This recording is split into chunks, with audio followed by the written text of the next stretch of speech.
É sobre a igreja que Deus quer. E como introdução aqui desse assunto, eu separei um pequeno trecho de um livro que eu li, chamado Curados pela Palavra. O autor é Jorge Michan, que mora na Argentina. E ele descreveu o quadro atual da igreja de uma maneira geral, dizendo assim, presta atenção: o homem transformou sua relação com Deus em religiões e tradições. Hoje, para a maioria dos cristãos, tanto evangélicos como católicos, a religião consiste em cerimônias, rituais, costumes, cultos ou missas. Conta com um bom louvor, um grande programa, um excelente pregador e música de alto nível. Quer se trate de um ritual tradicional ou pentecostal, se percebe que não passa de apenas uma religião exterior. Os pregadores religiosos apenas dizem coisas lindas às pessoas, não falam de pecado. Hoje estamos diante do perigo de nos transformarmos em uma religião amoral. Note que eu digo amoral e não imoral. O que é algo amoral? É não fazer referência ao que está bem e ao que está mal. Isso é algo amoral. Fala-se de paz, de perdão, de poder, de prosperidade. Nos dizem: Deus te ama, você não vai sofrer mais, tua vitória vai chegar e teu milagre vai acontecer. Prestem atenção, nesses tipos de igrejas, não é dito que mentir é pecado. Não se menciona que fornicar é pecado, nem que adulterar é pecado. Tampouco se ensina que os filhos têm que obedecer seus pais, ou que o marido deve ser amável com sua esposa. Não se diz que corresponde à mulher se sujeitar ao marido. Não se adverte que não se pode roubar, que não deve dar nem receber suborno, que não pode ter relações sexuais antes do casamento. Dessas coisas não se fala. Enquanto o povo continua em pecado, os pastores e pregadores tocam violino, colocam uma música linda, suave, para tranquilizar as pessoas. Do mesmo modo que Davi tocava harpa para Saul. Saul era rebelde contra Deus. Um espírito mau vinha sobre ele e o atacava. Saul, o rei de Israel, estava endemoniado.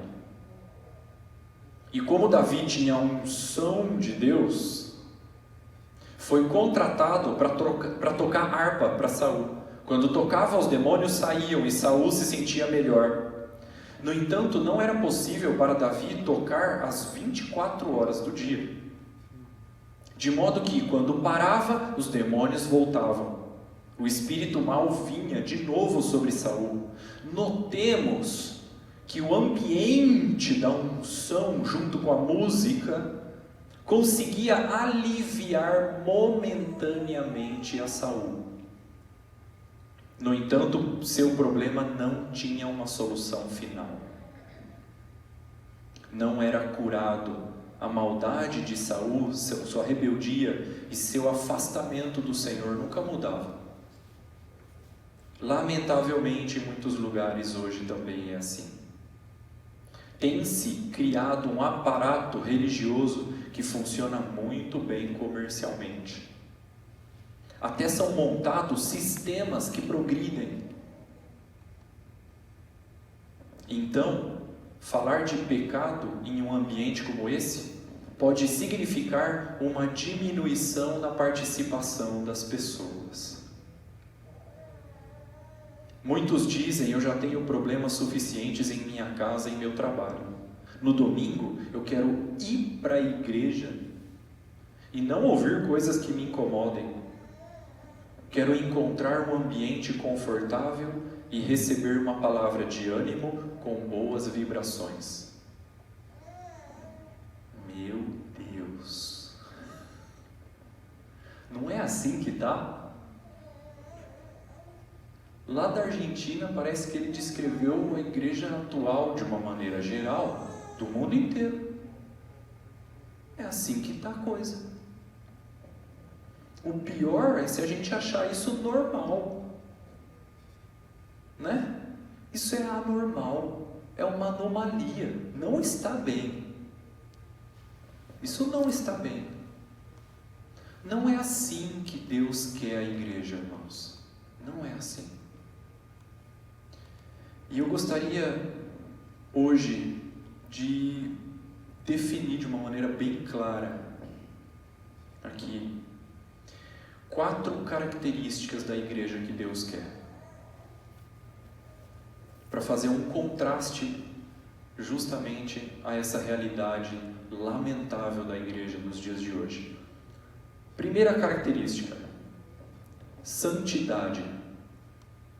Deus quer que a igreja viva em santidade. Texto: 1 Timóteo capítulo 4, versículo 2. Diz assim: pela hipocrisia dos que falam mentiras e que têm cauterizada a própria consciência. Está vendo aí essa expressão, cauterizada a própria consciência? Viu aí, não? O que é a consciência cauterizada, irmãos?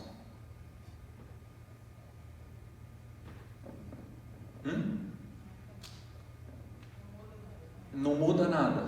O que mais? Indiferença para o pecado. O que mais? Insensível. Eu defino, irmãos, consciência cauterizada da seguinte forma: a pessoa comete um pecado, dói na consciência, ela chora, pede perdão para Deus, confessa, levanta e continua a caminhada. Aí ela volta a cometer aquele mesmo pecado de novo, dói na consciência, pede perdão para Deus, confessa e continua andando. Aí ele volta a cometer de novo aquele mesmo pecado. Aí dói mais ou menos na consciência, não confessa, pede perdão para Deus e continua caminhando. Aí ele volta outra vez a cometer aquele mesmo pecado de novo, aí já nem dói mais na consciência, aí já cauterizou a consciência. Isso é uma consciência cauterizada. Ninguém cauteriza a consciência do dia para a noite.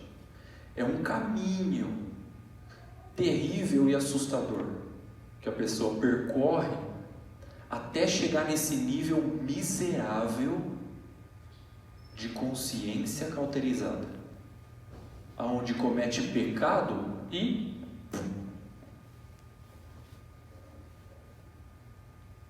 nem diferença faz. Se Deus não tivesse na minha vida, também não faz diferença. Se Deus está ou não está, também não faz diferença nenhuma. Consciência cauterizada. Irmãos, nós não podemos de jeito nenhum chegar num nível desse. De jeito nenhum. Santidade ao Senhor. Santidade. Primeira característica da igreja que Deus quer: santidade. Deus quer que nós sejamos santos. Amém, meus irmãos?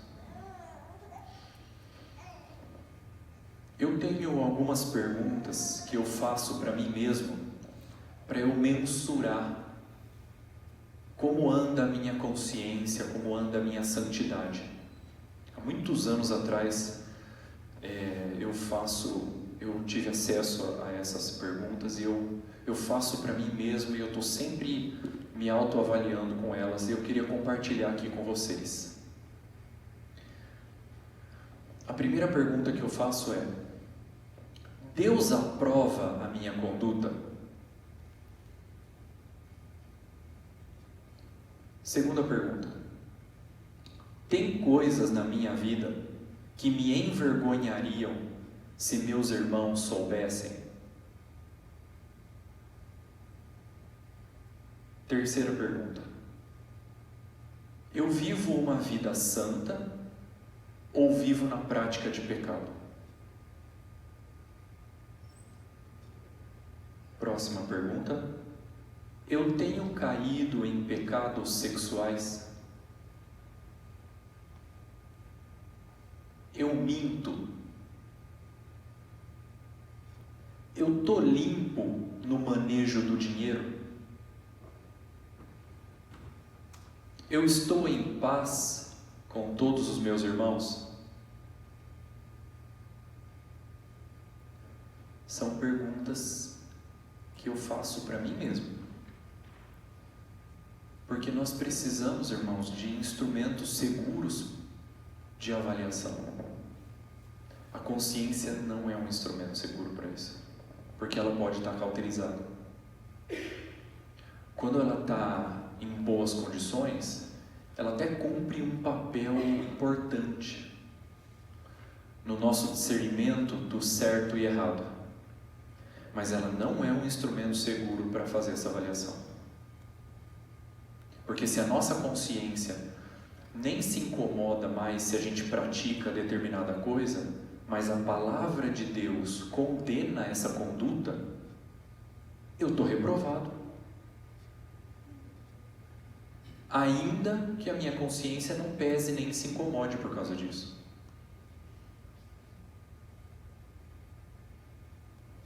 Então, irmãos, nós precisamos de instrumentos seguros para fazer uma avaliação como essa. A consciência não é esse instrumento.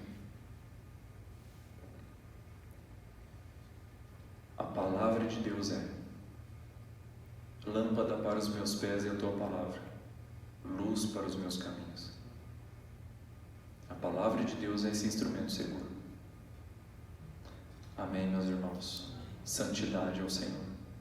Eu gostaria de te encorajar a fazer um check-up da tua consciência, da tua santidade, com essas perguntas, e aquilo que precisar confessar, confessa, aquilo que precisar restituir, restitui, aquilo que precisa se arrepender, aplica o arrependimento, aquilo que precisa pedir perdão, pede perdão. Não joga sujeira para debaixo do tapete. Amém, irmãos? Santidade ao Senhor. É possível viver em santidade, sabia? Sabia que é possível viver em santidade? Sabe por quê? Porque Jesus está em nós. Cristo é em nós a esperança da glória.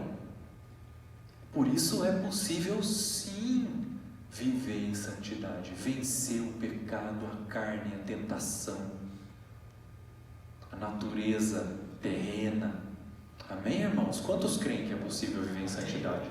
Em nome de Jesus, eu profetizo isso na tua vida, meu irmão. Em nome de Jesus, santidade ao Senhor. Em nome de Jesus. Em nome de Jesus. Amém, irmãos? Segunda característica da igreja que Deus quer: unidade. Deus quer, meus irmãos, que a igreja tenha unidade. Para a gente meditar um pouco sobre esse assunto, vamos abrir em Hebreus capítulo 10, versículo 26.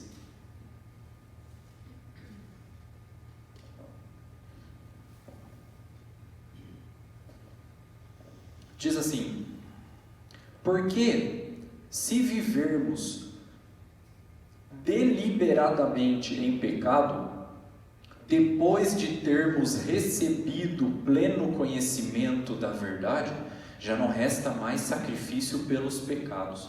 Uau! Que pecado grave é esse? Que se a gente cometer, já não resta mais nem sacrifício pelos nossos pecados. Que grave, não é? Qual pecado grave é esse? O que você acha? O versículo anterior explica qual que é. O que diz o versículo anterior? Quem pode ler em voz alta aí? Não deixemos de congregar-nos, como é de costume de alguns. Não deixe de congregar. Não deixe de congregar, como é costume de alguns. Porque se cometermos esse pecado voluntariamente, já não resta mais sacrifício pelos nossos pecados. Acontece, irmãos, que a sociedade bíblica colocou um título entre o versículo 25 e o versículo 26. Aí a gente acha que a hora que ele chegou no versículo 25, ele esgotou o assunto. E no 26 ele começa outro, mas não é não. Porque o versículo 26, ele começa com uma palavra explicativa. Porque ele está explicando o que ele disse anteriormente. Então o versículo 25... ele dá um mandamento: não deixe de congregar. No versículo 26 ele explica, porque se você deixar de congregar deliberadamente, voluntariamente, depois de você ter recebido o conhecimento dessa verdade, já não resta mais sacrifício pelos teus pecados. Tá vendo como é importante? Irmão, olha bem aqui para mim. Não deixe de congregar. Não deixe de congregar. Para ficar marcado, quer dizer isso para a pessoa que está do seu lado? Não deixe de congregar, meu irmão.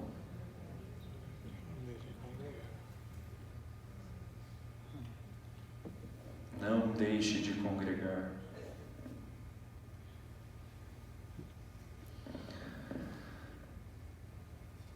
No nível mais fundamental de compromisso, os discípulos de Jesus deveriam ser fiéis em ir em todas as reuniões da igreja.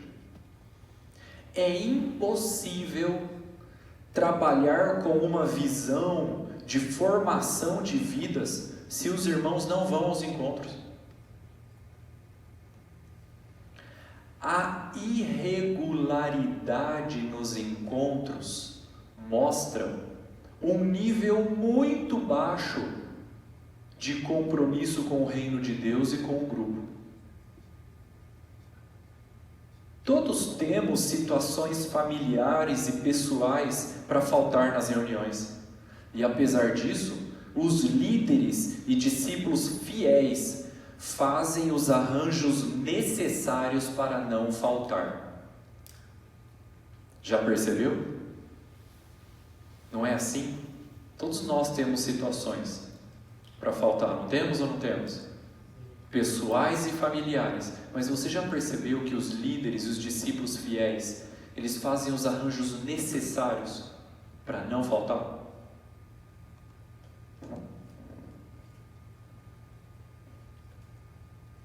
Todos os irmãos deveriam se acostumar a planejar sua semana de tal modo que consigam ir em todas as reuniões da igreja. Não só os encontros gerais, mas também com seus discipuladores. Quando isso não ocorre, é porque estamos dando mais importância para outras atividades.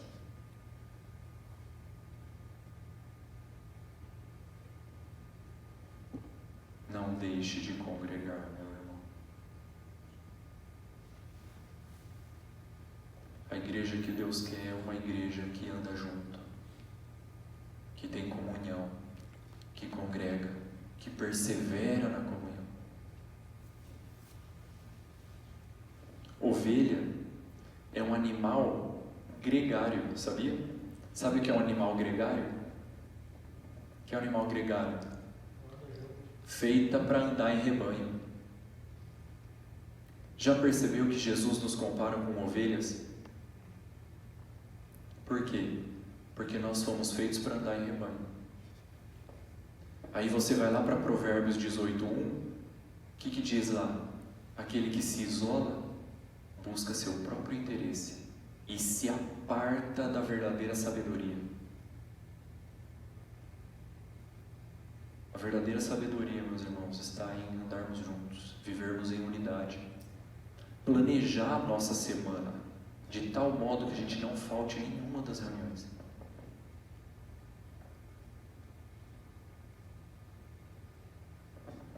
Ah, Márcio, mas aquele irmão é difícil. Aquele irmão lá é cri-cri. Tem uma ferramenta poderosíssima para viver em comunhão com os irmãos, chamada perdão. Já percebeu que Jesus categorizou em 3 o perdão? Já percebeu? Olha só, Jesus condicionou o perdão, quantificou o perdão e qualificou o perdão. Então olha só, Jesus condicionou o perdão. Qual é a condição do perdão? Está em Mateus 6,14. Se você perdoar aos homens as suas ofensas, o Pai Celestial perdoa as tuas. Se você não perdoar aos homens as suas ofensas, o Pai Celestial não perdoa as tuas. É uma condição. Para você ser perdoado, você tem que fazer o quê? Perdoar. É uma condição. Está escrito. Mateus 6,14. Está escrito. Foi Jesus que disse. Então Jesus condicionou. Essa é a condição do perdão. Se você quer ser perdoado por Deus, o que você tem que fazer? Perdoar as pessoas. E se a gente não perdoar as pessoas? Jesus disse que tão pouco o Pai Celestial perdoa as nossas. Ficou sério agora o assunto do perdão, hein? Jesus condicionou o perdão. Mas Jesus também quantificou o perdão. Qual é a quantidade de perdão? 70 vezes 7. Dá 490, é isso? No dia. No dia para cada um. Então amanhã, Eudes, eu já coloco 490 perdão de crédito para você. Por dia para cada um. Essa é a quantidade do perdão. Ah, mas Márcio, ele fez de novo. Perdoa. Mas ele fez outra vez. Perdoa. Mas ele fez de novo. Perdoa. Mas aí é outra vez. Perdoa. Mas de novo ele fez. Perdoa. 490 por dia para cada um. Foi Jesus que disse. Está escrito em Mateus 18, do 21 ao 22. Mas Jesus qualificou o perdão. Qual é a qualidade do perdão que a gente tem que dar? Jesus disse que tem que ser do íntimo. Se do íntimo você não perdoar os homens as suas ofensas. Essa é a qualidade do perdão que a gente tem que dar.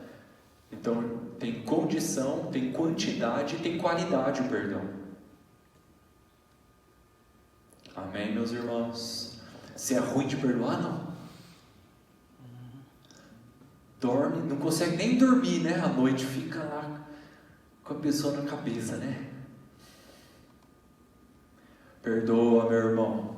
Perdoa. Tem que perdoar.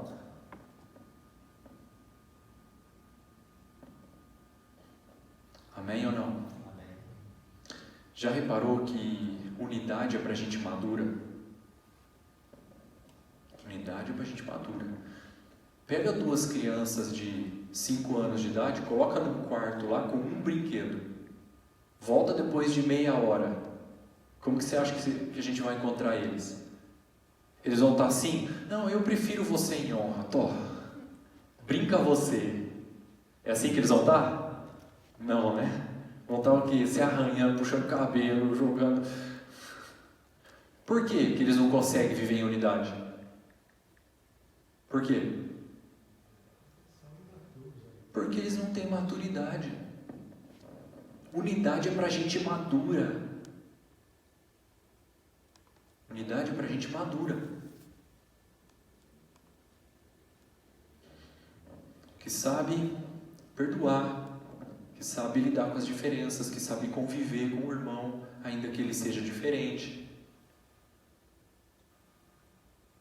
Amém, irmão? Unidade, a segunda característica da igreja que Deus quer, unidade. Terceira característica da igreja que Deus quer, uma igreja que cumpre a missão. O texto que eu separei aqui é Êxodo, capítulo 3, versículo 10 e 11. Vamos ler? Êxodo 3.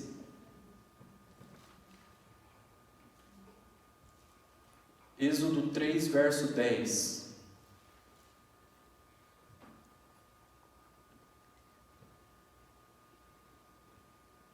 Deus dizendo para Moisés, hein? Olha o que Deus diz para Moisés aí, ó.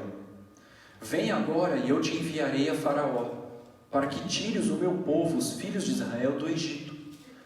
Verso 11. Então disse Moisés a Deus: quem sou eu para ir a Faraó e tirar do Egito os filhos de Israel? Você viu que Deus está enviando ele para cumprir a missão, e ele começa a se justificar: mas quem sou eu?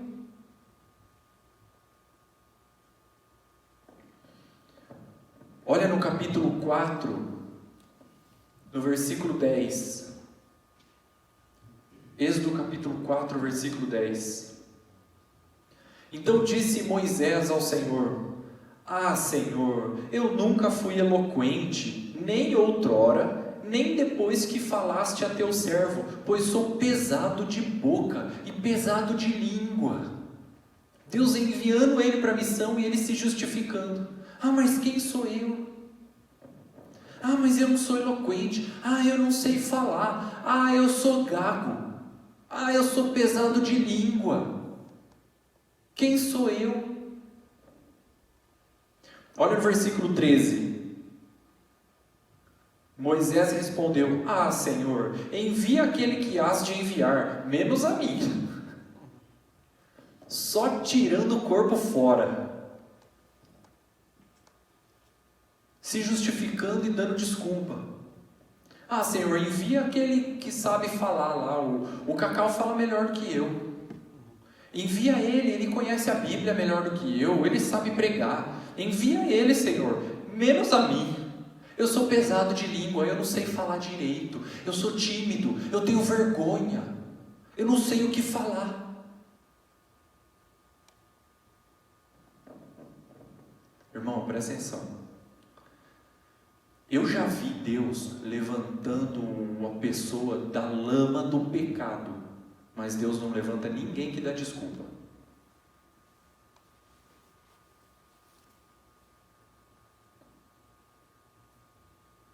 Para de dar desculpa,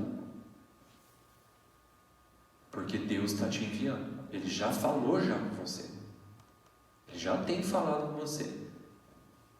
E você está aí dando desculpa, né? Vou te dar um beliscãozinho aqui assim, ó, de levinho. Para de dar desculpa, meu irmão. Deus quer enviar você, Deus quer usar a tua vida. Deus quer usar a tua vida. Essa coisa de ficar colocando desculpa é uma autossabotagem. Ah, o dia que eu for casado eu faço a obra de Deus, porque solteiro não dá para fazer a obra de Deus. Aí a hora que casa, eu casado não dá, eu não tenho tempo para fazer obra, porque eu tenho que cuidar da mulher e dos filhos. O dia que eu for solteiro de novo, eu viúvo, aí eu faço a obra de Deus. O dia que eu tiver emprego, aí eu faço a obra de Deus, porque para fazer a obra de Deus precisa de dinheiro. Aí começa a trabalhar, agora eu não tenho mais tempo para fazer a obra, porque eu estou trabalhando. O dia que eu tiver carro, eu faço a obra de Deus, porque fazer a obra de Deus precisa ter carro. Aí o dia que compro o carro, não sai do shopping. Aí agora não dá para fazer a obra de Deus, porque eu estou passeando agora, me divertindo. Aí fica nessa autossabotagem. E o povo perdido lá fora. Irmãos, só tem um motivo para Deus nos salvar e manter a gente aqui nessa terra: estender a mão e servir as pessoas lá fora. É o único motivo. Porque senão Ele nos salvava e nos recolhia. Por que Ele nos recolhe? Para a gente ser sal e luz aqui nessa terra. Só por isso. Nós precisamos cumprir a missão. Deus está nos enviando.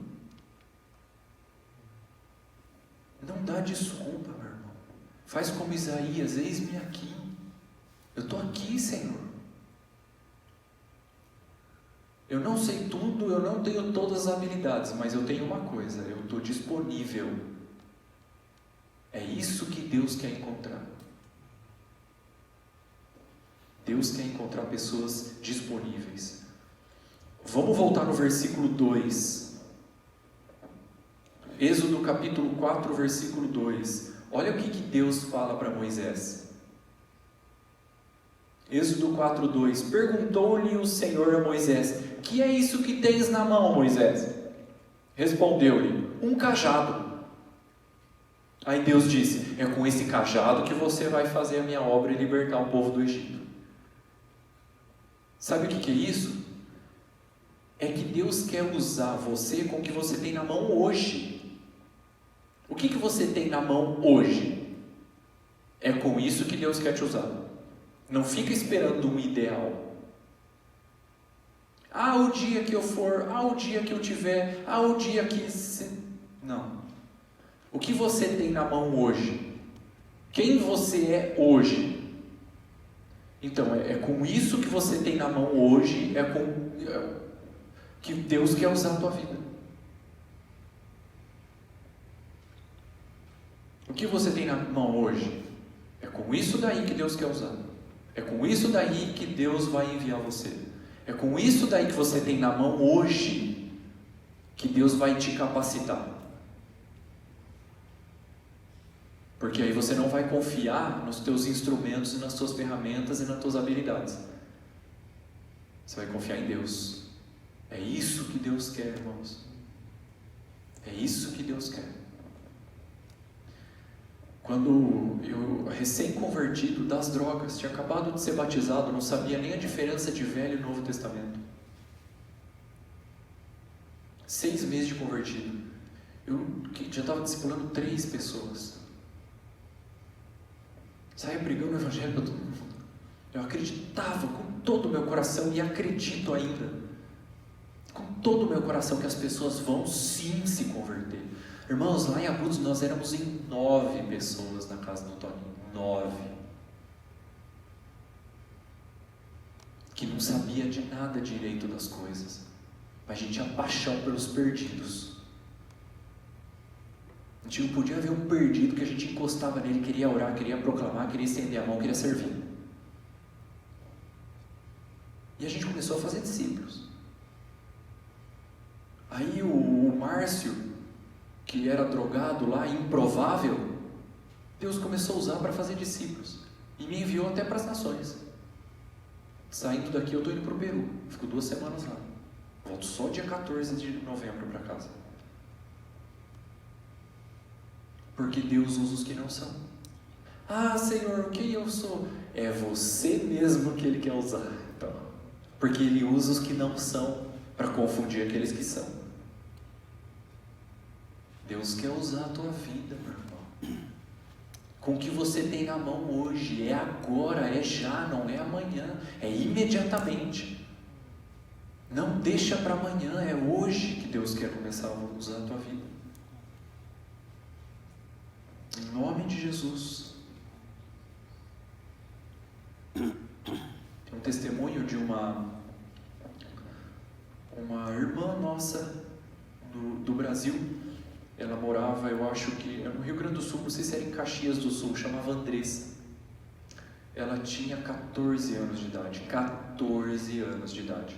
Ela chegou para o pai dela e falou assim: pai, eu quero fazer um grupo de oração em casa. Por favor, deixa. Ah, tá bom, filho. Aí ela chamou os amiguinhos da rua da casa dela, os vizinhos, todos os amiguinhos da rua da casa dela, do quarteirão ali, para ir no grupo de oração na casa dela. Cada amiguinho trazia um papelzinho com o nome de algum familiar para orar. Aí eles cantavam uma música, eles oravam pelos nomes e ela dava um ensino da Bíblia. 14 anos. Aí fizeram uma entrevista com ela, perguntaram: como é a sua semana? Ela falou assim: segunda-feira eu vou na rádio comunitária ensinar histórias do Velho Testamento. Na terça-feira eu ensino biscuit em casa e aproveito de graça, e as pessoas que vêm eu evangelizo essas pessoas. Na quarta-feira eu vou no asilo orar pelos velhinhos. Na quinta-feira é o meu grupo caseiro, 14 anos de idade. Sexta-feira ela pegava o grupo caseiro dela e fazia evangelismo na rua. Sábado ela tinha reunião geral com a igreja e domingo reunião geral com a igreja. Essa era a semana da menina. Olha a agenda dela. 14 anos. Andressa é o nome dela. Ela até multiplicou o grupo caseiro. Duas menininhas inspiradas na liderança dela também fizeram isso nos seus bairros. E começaram um grupo nas suas casas durante a semana. Em 2 anos, irmãos, ela levou mais de 100 pessoas ao batismo. E com 16 anos de idade, 2 pastores estavam levando ela para pregar em uma outra cidade. Ela já tinha ido pregar até no Uruguai. Estavam levando ela para pregar em uma outra cidade. Um caminhão bateu no carro e ela morreu. Os pais foram profundamente tocados pela paixão que ela tinha por Deus e pelos perdidos e deram continuidade na obra do grupo caseiro que ela tinha começado. 14 anos de idade. Mais de 100 pessoas ao batismo. Você vê como não tem desculpa? Não tem justificativa, irmãos. Deus levanta o homem da lama do pecado, mas Ele não levanta ninguém que dá desculpa.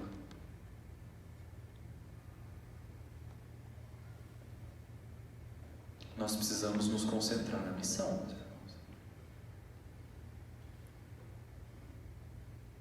O único motivo de Deus nos salvar e nos deixar aqui ainda nessa terra é estender essa salvação para as outras pessoas que estão perdidas. O único motivo. Só tem um motivo de Deus te dar revelação: ser voz de revelação para quem não tem. Só tem um motivo para Deus te dar sabedoria: ser voz de sabedoria para quem não tem. Só tem um motivo para Deus te dar um dom: repartir e servir o ser humano próximo às pessoas.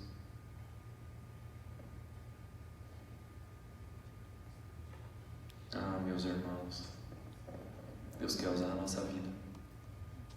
Deus quer usar a tua vida. Amém, meus irmãos. Amém. Quarta e última característica da igreja que Deus quer. Deus quer uma igreja que forma obreiros. Texto, Atos capítulo 19.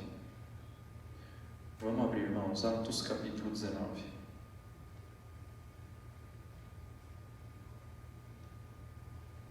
versículo 1. Aconteceu que, estando Apolo em Corinto, Paulo, tendo passado pelas regiões mais altas, chegou a Éfeso. O que é Éfeso, gente? É o nome de uma cidade. Então Paulo chegou na cidade de Éfeso. Achando ali alguns discípulos, perguntou-lhes: recebestes porventura o Espírito Santo quando crestes? Ao que lhe responderam: pelo contrário, nem mesmo ouvimos que existe o Espírito Santo. Ao nível daqueles discípulos. Então Paulo perguntou: em que, pois, fostes batizados? Responderam: no batismo de João Batista. Disse-lhes Paulo: João realizou o batismo de arrependimento, dizendo ao povo que cresce naquele que vinha depois dele, a saber, em Jesus. Eles, tendo ouvido isso, foram batizados em nome do Senhor Jesus. Impondo-lhes Paulo as mãos, veio sobre eles o Espírito Santo, e tanto falavam em línguas como profetizavam. Eram ao todo uns 12 homens. Irmãos, guarda essa informação aqui. Paulo chegou na cidade de Éfeso, encontrou quantos discípulos? 12. Qual era o nível daqueles discípulos? Nem sabia que existia o Espírito Santo. Olha o nível dos caras. Esse era o nível deles. Abre comigo agora em Atos capítulo 20. Versículo 17.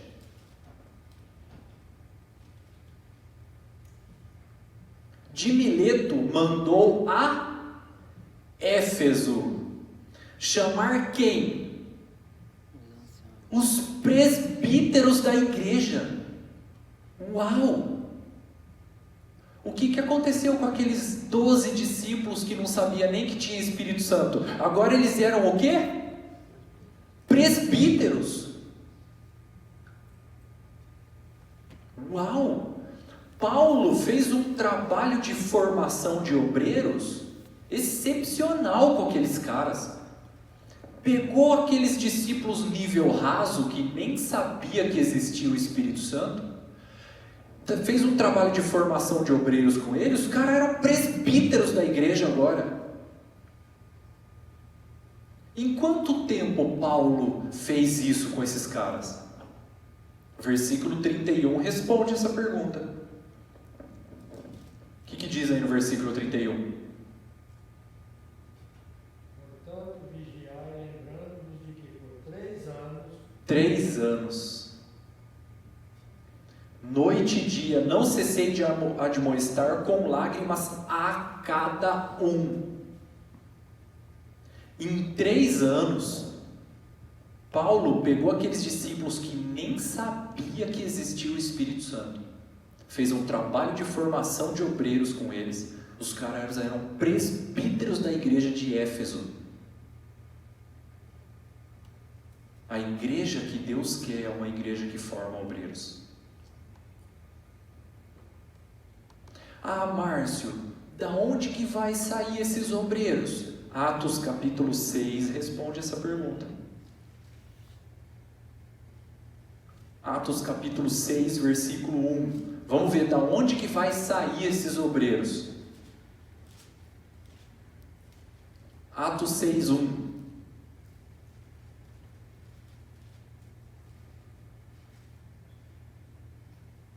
Ora, naqueles dias, multiplicando-se o número dos discípulos, houve murmuração dos helenistas contra os hebreus, porque as viúvas deles estavam sendo esquecidas na distribuição diária. Então os 12 convocaram a comunidade dos discípulos e disseram: não é razoável que nós abandonemos a palavra de Deus para servir às mesas. Verso 3. Mas, irmãos, escolhei da onde? Dentre vocês. Escolhei dentre vocês 7 homens como? De boa reputação, cheios do Espírito Santo e de sabedoria, aos quais encarregaremos deste serviço. E quanto a nós, nos consagraremos à oração e ao ministério da palavra. O parecer agradou a toda a comunidade.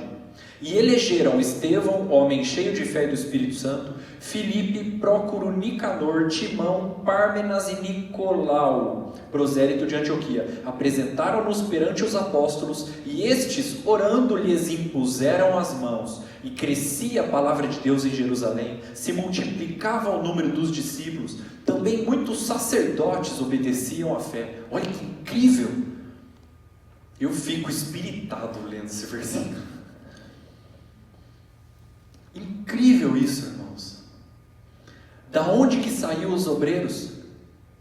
Dentre vós. Da onde que vai sair os obreiros aqui, irmãos? Dentre vocês. Não precisa exportar ninguém do Brasil, dentre vocês. Eu sou testemunha disso, irmãos. Eu fui formado no seio da congregação em Agudos. Eu era lá um improvável, que estava nas drogas. Batizado com 18 anos de idade, hoje eu tenho 34.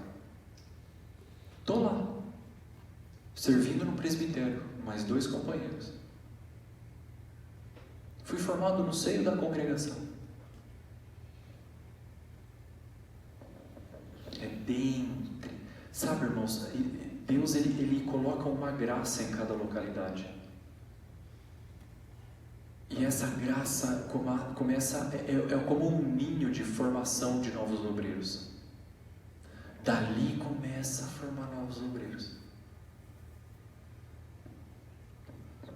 E eu quero profetizar aqui sobre a vida de vocês em nome de Jesus.